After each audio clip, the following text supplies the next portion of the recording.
भारत सिर्फ एक देश नहीं, यह एक स्मृति है जिसकी जड़ें समय से भी पुरानी हैं। यहाँ हर पत्थर के नीचे इतिहास सोता है और हर लहर के नीचे कोई कहानी। आज हम उस कहानी के दरवाजे पर खड़े हैं जिसे सदियों से लोग कथा कहते आए, लेकिन जिसे विज्ञान अब सवाल कह रहा है। अरब सागर की लहरों के नीचे एक ऐसा शहर जिसके बारे में कहा जाता है कि वह सोने से बना था और फिर समुद्र ने उसे निगल लिया। उस शहर का नाम है द्वारका। क्या यह सिर्फ एक धार्मिक कल्पना है या फिर इतिहास की सबसे बड़ी गुमशुदा नगरी?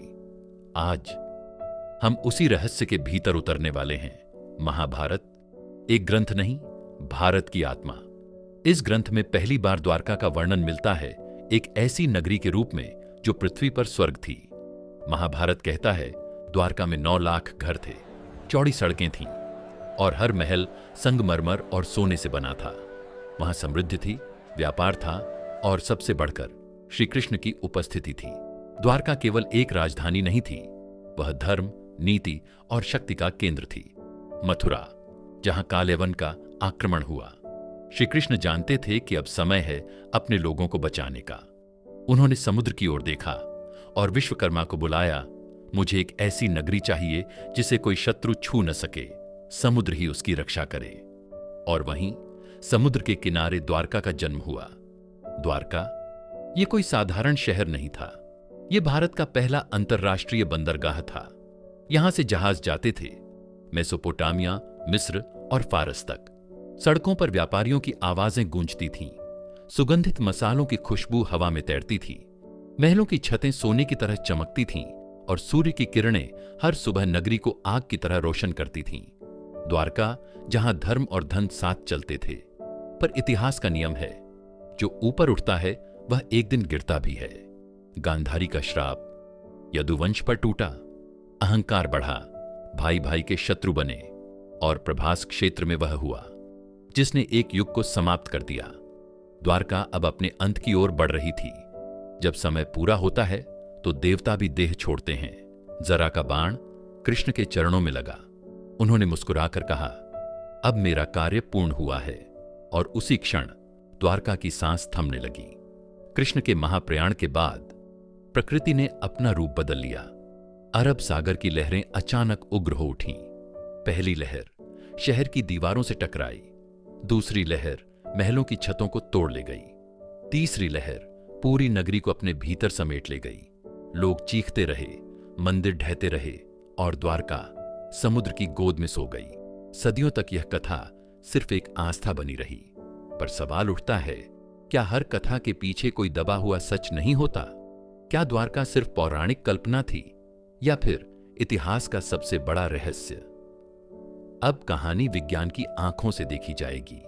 1930 के दशक में गुजरात के तट पर कुछ मछुआरे अपने जाल में पत्थर के स्तंभ लाने लगे। ये पत्थर साधारण नहीं थे, इन पर नक्काशी थी, कोण सीधे थे। क्या यह समुद्र के नीचे दबे किसी नगर के अवशेष थे? अब समंदर केवल लहर नहीं रहा, वह एक पुस्तक बन गया जिसे पढ़ने के लिए विज्ञान ने आंखें खोल दी। सोनार स्कैन में सीधी रेखाएं उभरी, रास्ते, दीवारें और चौकोर संरचनाएं।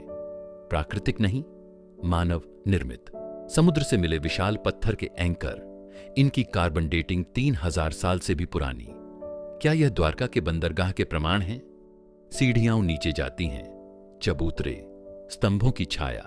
यह कोई साधारण ढांचा नहीं, यह एक नगर था जो इतिहास से पहले भी था।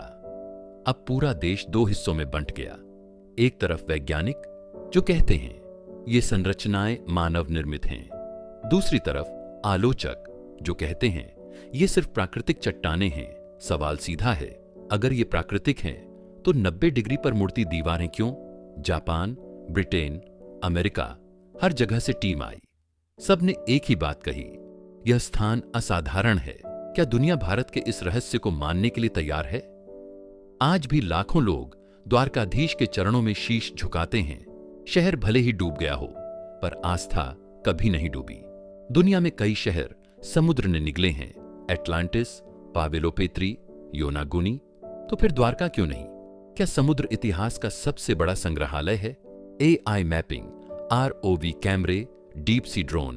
अब अंधेरा नहीं, अब सच उभर रहा है। सरकार, वैज्ञानिक, इतिहासकार सब तैयार हैं। शायद एक दिन द्वारका फिर से सांस लेगी। यह केवल एक शहर नहीं, यह भारत की आत्मा है। अगर द्वारका सच है तो इतिहास को फिर से लिखना पड़ेगा। अगर द्वारका सिर्फ एक कहानी होती तो समुद्र के नीचे सीधी सड़कें क्यों होती? अगर यह सिर्फ एक मिथक होता तो पत्थर के लंगर क्यों मिलते? अगर यह झूठ होता तो विज्ञान आज भी वहां क्यों झुकता? शायद सच यह नहीं कि द्वारका डूबी, सच यह है कि हमने उसे देखना छोड़ दिया। हर सभ्यता एक दिन मिटती है, पर हर रहस्य एक दिन जागता है।